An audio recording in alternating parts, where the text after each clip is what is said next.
আজকে আজকে যে পরিস্থিতি হয়েছে ক্যাম্পাসে, অ্যাটলিস্ট আপনারা যদি কেউ দেখতেন, বিশ্বাস করেন আপনারা সারা জীবনের জন্য এই ছাত্রলীগ জিনিসটাকে যে কি পরিমাণ ঘৃণা করতেন বা ভয় পাইতেন আপনারা জানেন না। এরা আমাদের সামনে রড দিয়ে পিটায়া, ছেলেগুলারে রড দিয়ে পিটায়া একদম আধা মরা করে ফেলছে।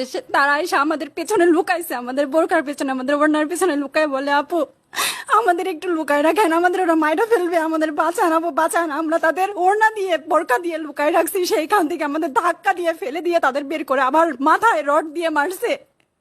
এমন অবস্থা।